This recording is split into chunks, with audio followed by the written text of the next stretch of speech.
नमस्कार दोस्तों, स्वागत है आपका आज के मुख्य समाचारों में। जी हां दोस्तों, आपको यहां पर देखने को मिलेंगी सुबह से लेकर शाम तक की तमाम बड़ी खबरें मुख्य समाचार ब्रेकिंग न्यूज अपडेट्स के रूप में। तो चलिए दोस्तों, जान लेते हैं आज की पहली बड़ी खबर।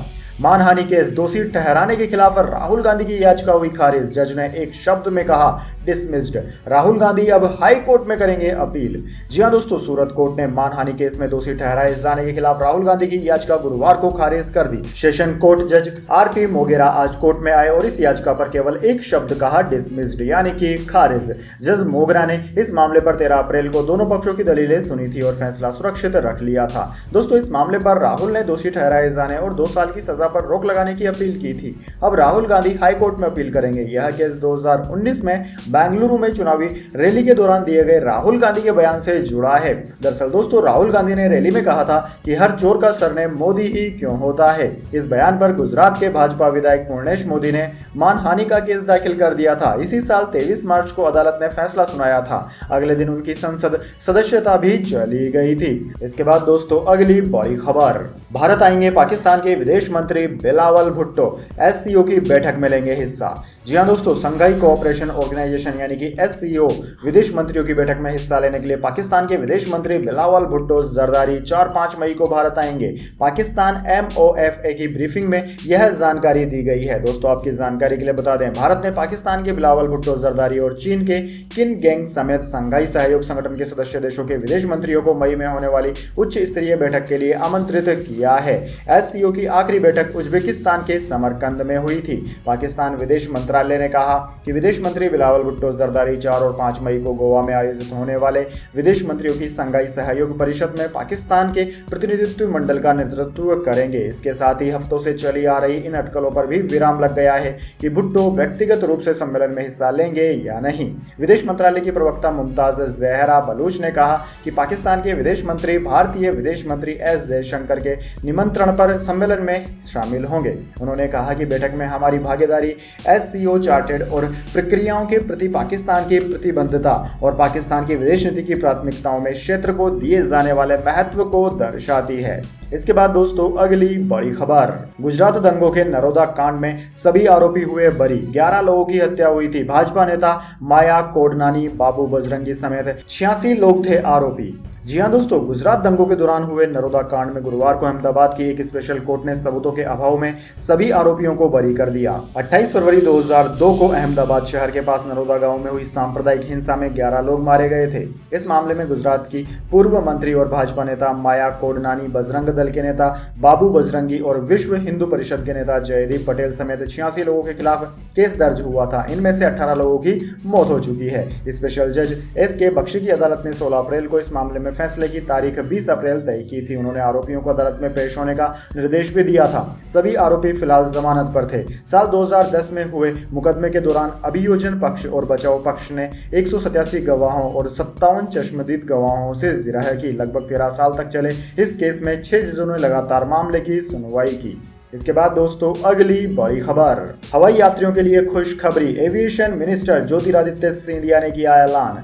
जी हां दोस्तों, देश के 25 एयरपोर्ट 100% ग्रीन एनर्जी का उपयोग कर रहे हैं। इसके अलावा अन्य 121 एयरपोर्ट शून्य कार्बन उत्सर्जन के लक्ष्य को 2025 तक प्राप्त कर लेंगे। दरअसल दोस्तों, केंद्रीय नागर विमानन मंत्री ज्योतिरादित्य सिंधिया ने यह कहा है। सिंधिया ने 2 दिवसीय यूरोपीय संघ भारत विमानन शिखर सम्मेलन को वर्चुअल माध्यम से संबोधित किया। कोरोना वायरस से संक्रमित होने की वजह से वह इस सम्मेलन में प्रत्यक्ष रूप से उपस्थित नहीं हो सके थे। जलवायु परिवर्तन से निपटना भारत और यूरोपीय संघ के लिए एक साझा लक्ष्य भी है। दोस्तों, सिंधिया ने इस पर जोर देते हुए कहा कि उत्सर्जन में विमानन उद्योग की हिस्सेदारी पर कड़ी नजर है। विमानन उद्योग से कार्बन उत्सर्जन को कम करने और इसके असर को दूर करने के लिए हमने कई कदम उठाए हैं। नागर विमानन मंत्री ने कहा कि हम अपने हवाई अड्डों को 2024 तक हरित ऊर्जा का इस्तेमाल करने और 2030 तक शून्य कार्बन उत्सर्जन के लक्ष्य को पाने के लिए प्रेरित कर रहे हैं। इसके बाद दोस्तों, अगली बड़ी खबर।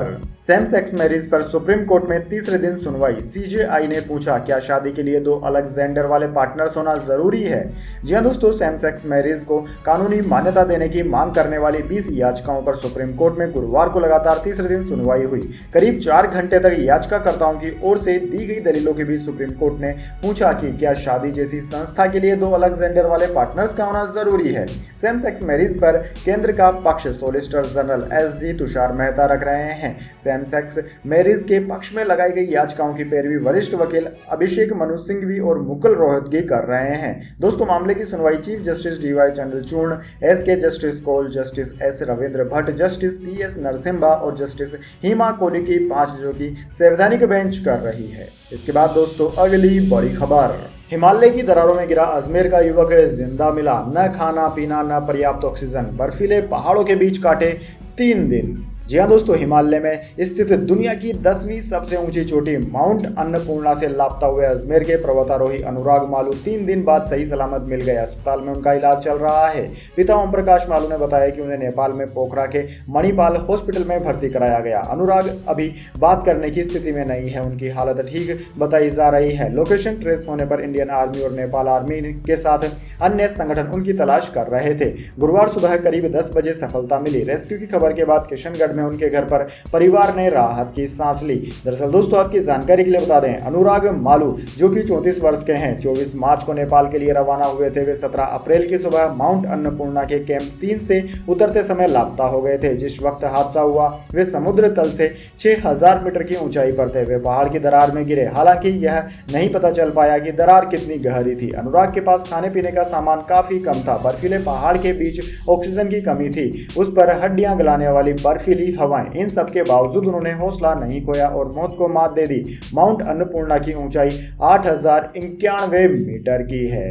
इसके बाद दोस्तों अगली बड़ी खबर, बीमार मानसिकता, कोर्ट ने गूगल से आराध्या बच्चन से जुड़ी भ्रामक सामग्री हटाने को कहा।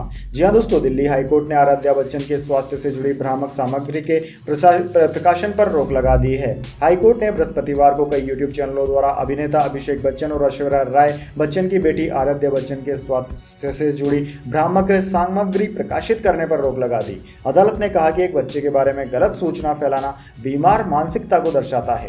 अदालत ने नाबालिग बच्ची और उसके पिता की याचिका पर सुनवाई के दौरान गूगल को अपने मंच से उन वीडियो को हटाने का निर्देश दिया जिनमें दावा किया गया था कि आराध्या बच्चन गंभीर रूप से बीमार है और वह अब नहीं रही। न्यायमूर्ति सी हरिशंकर ने कहा कि प्रत्येक बच्चे के साथ सम्मान एवं गरिमापूर्ण व्यवहार किया जाना चाहिए और बच्चे के स्वास्थ्य से संबंध में भ्रामक जानकारी का प्रसार कानून में पूरी तरह से अस्वीकार्य है। इसके बाद दोस्तों अगली बड़ी खबर, भारत में नहीं दिखा साल का पहला सूर्य ग्रहण। ऑस्ट्रेलिया में हाइब्रिड ग्रहण देखने जुटी लोगों की भीड़, अगली बार 2031 में दिखेगा। जी हां दोस्तों, साल का पहला सूर्य ग्रहण लग रहा है, लेकिन इसे भारत से नहीं देखा जा सकता। इसकी शुरुआत सुबह 7:04 पर 20 तारीख को हुई, जो कि 12:29 तक जारी रहा। दोस्तों, इसका ज्यादातर असर ऑस्ट्रेलिया में दिखता रहा, जहां 9:04 पर पूरी तरह से अंधेरा छा गया। इस सूर्य ग्रहण को काफी रेयर और हाइब्रिड बताया जा रहा है। हाइब्रिड में 2 तरह से ग्रहण दिखता है। दरअसल दोस्तों, पहला जिसमें चंद्रमा पूरी तरह से सूरज को ढक लेता है और अंधेरा छा जाता है। दूसरे में चांद के सामने आने से सूरज की सिर्फ आउटलाइन दिखाई देती है, जिसे सोलर रिंग कहा जाता है। हाइब्रिड ग्रहण में ऐसा एक साथ होता है। ऐसा सदी में कभी कभार ही होता है। हाइब्रिड सूर्य ग्रहण अगली बार 2031 में दिखाई देगा। दरअसल दोस्तों, ऑस्ट्रेलिया के एक्समाउथ में पूर्ण सूर्य ग्रहण को देखने के लिए लोगों की भारी भीड़ जुटी।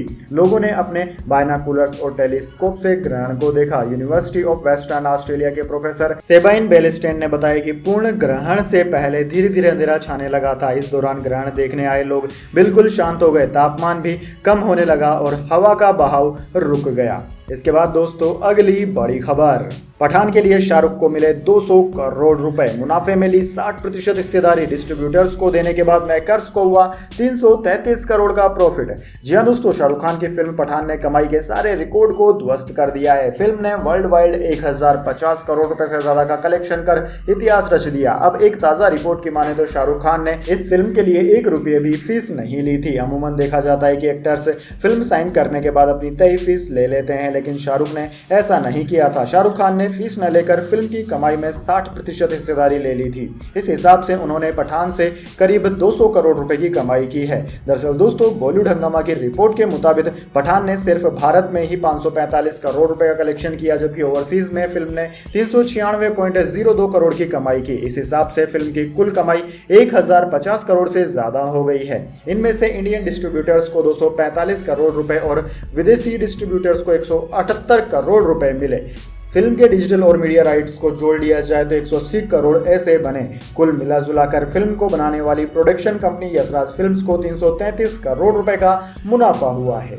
इसके बाद दोस्तों जाने अगली बड़ी खबर, लेकिन उससे पहले मेरी आपसे एक छोटी सी रिक्वेस्ट है, अगर दोस्तों आपको अभी तक हमारी न्यूज़ पसंद आई तो इसे एक छोटा सा लाइक जरूर दे दीजिए, और अगर आपको पसंद नहीं आई है तो बेशक आप डिसलाइक भी कर सकते हैं, लेकिन दोस्तों लाइक और डिसलाइक जरूर कीजिए, क्योंकि दोस्तों यही हमारी मेहनत का फल होता है और इसी से हमें पता चलता है कि आपको हमारी वीडियोस पसंद आ रही है या नहीं। तो चलिए दोस्तों जान लेते हैं आज की अगली बड़ी खबर।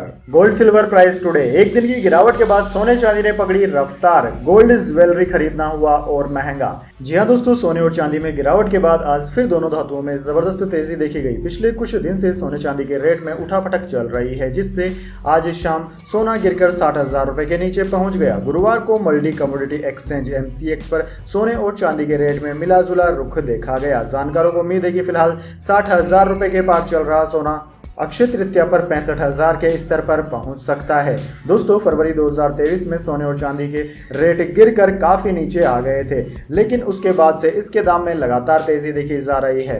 जानकार सोने का रेट निकट भविष्य में 65,000 रुपए प्रति 10 ग्राम और चांदी 80,000 रुपए प्रति किलोग्राम तक जाने की उम्मीद जता रहे हैं। इसके बाद दोस्तों अगली बड़ी खबर, स्टॉक मार्केट अपडेट। सेंसेक्स 64 अंक बढ़कर 59,632 पर बंद, निफ्टी 5 अंक चढ़ा। जी हाँ दोस्तों, भारतीय शेयर बाजार में हफ्ते के चौथे कारोबारी दिन यानी कि गुरुवार को तेजी देखने को मिली। सेंसेक्स 64 अंकों की तेजी के साथ 59,632 पर बंद हुआ, वहीं निफ्टी में 5 अंकों की तेजी रही, यह 17,624 के स्तर पर बंद हुआ। दरअसल दोस्तों सेंसेक्स के 30 में से 18 शेयरों में तेजी और 12 शेयरों में गिरावट देखने को मिली। आज अडानी ग्रुप के 10 शेयरों में से 6 में तेजी देखने को मिली। Adani enterprises, transmission, total gas और SEC के शेयरों में गिरावट देखने को मिली। Adani ports, Wilmar power green, NDTV और अंबुजा सीमेंट में आज तेजी रही। वहीं दोस्तों निफ्टी 50 की बात करें तो दोस्तों निफ्टी 50 के NTPC, Adani Ports, Asian Paints, Bajaj Auto, Tata Motors, Bharti Airtel, HDFC Life और टेक महिंद्रा समेत निफ्टी 50 के 26 शेयरों में तेजी देखने को मिली। वहीं Divi's Lab, Hindustan Unilever, Doctor Reddy's, Eicher Motors, Hindalco, Britannia, JSW Steel, Nestle India, Cipla और सन फार्मा समेत 23 शेयरों में गिरावट रही। एक शेयर में कोई बदलाव नहीं हुआ।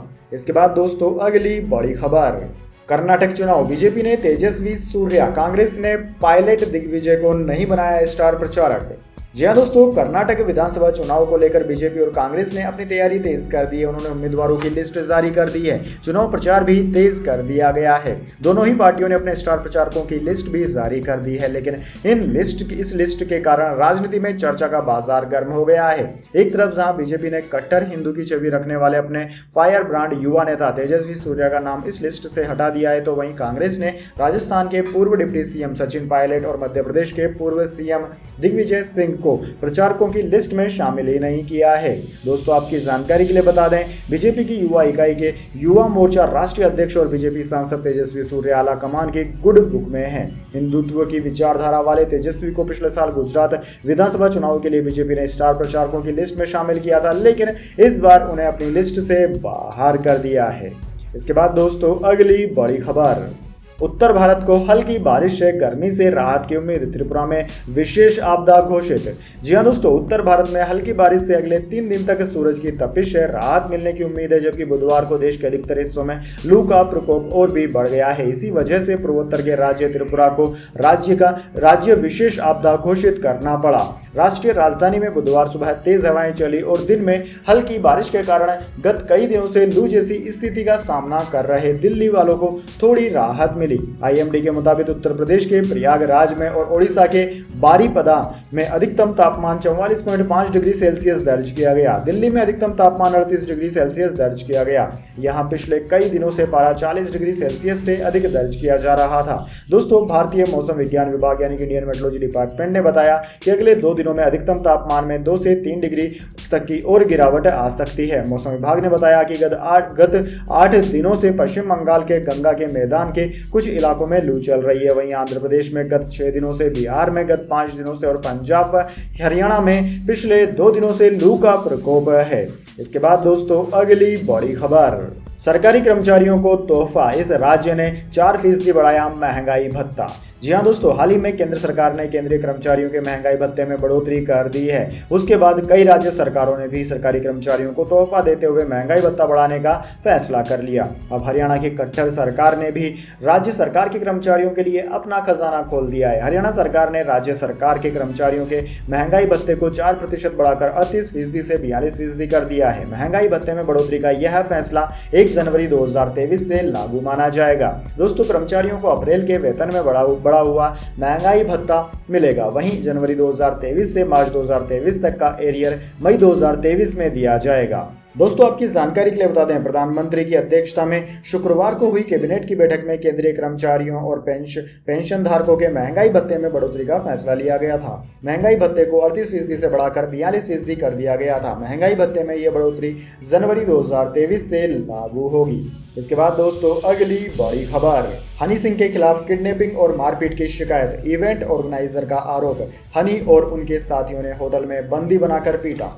जी हाँ दोस्तों, मुंबई के बीकेसी पुलिस स्टेशन में विकेश रमन के एक व्यक्ति ने सिंगर और रैपर हनी सिंह के खिलाफ लिखित शिकायत दर्ज कराई है। विवेक ने हनी सिंह पर किडनैपिंग और मारपीट का मामला दर्ज कराया। ये मामला पैसे के लेन देन से संबंधित है। दोस्तों, कहा जा रहा है कि विवेक ने फेस्टिविना नाम से इस इवेंट को रखा था। हनी सिंह इसमें परफॉर्म करने वाले थे। बाद में पैसों की गड़बड़ी के चलते विवेक ने इस कार्यक्रम को रद्द कर दिया। विवेक का आरोप है कि इसके बाद हनी और उसके साथियों ने उन्हें किडनैप किया और मारपीट की। विवेक रमन ने आरोप लगाया कि हनी और उनके लोगों ने मुंबई के साहार में स्थित होटल में बंदी बनाकर रखा, जहां उनके साथ मारपीट की गई। विवेक ने इन सभी के खिलाफ एफआईआर दर्ज कर गिरफ्तारी की मांग की है। अभी इस पूरे मामले में हनी सिंह का रिएक्शन आना बाकी है।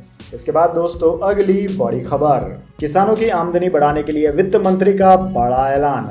जी हाँ दोस्तों, मोदी सरकार किसानों की आमदनी बढ़ाने की लगातार कोशिश कर रही है। सरकार ऐसी कई योजनाएं भी चला रही है जिससे किसानों को फायदा मिल सके। दरअसल दोस्तों, प्रधानमंत्री किसान सम्मान निधि सरकार की तरफ से चलाई जाने वाली सबसे महत्वाकांक्षी योजना है। योजना का लाभ 10 करोड़ से ज्यादा किसानों को मिल रहा है। इसके तहत किसानों को 2-2 हजार रुपए की 3 किस्त सालाना यानी कि कुल मिलाकर 6,000 रुपए दिए जाते हैं। पिछले दिनों वित्त मंत्री निर्मला सीतारमण ने किसानों के फायदे के लिए बड़ी बात भी कही है। दरअसल दोस्तों, वित्त मंत्री निर्मला सीतारमण ने सरकारी बैंकों से अपील करते हुए कहा है कि गाँव में रहने वाले किसानों की इनकम बढ़ाने के लिए किसान क्रेडिट कार्ड यानी कि केसीसी होल्डर्स को आसानी से कर्ज दें। वित्त मंत्री ने पब्लिक सेक्टर के बैंकों के मुख्य कार्यपालक अधिकारियों यानी कि सीईओ के साथ इस बारे में लंबी बातचीत भी की। इस दौरान उन्होंने रीजनल बैंकों से ग्रामीणों की मदद के लिए बैंक की टेक्नोलॉजी डेवलप करने की बात कही है।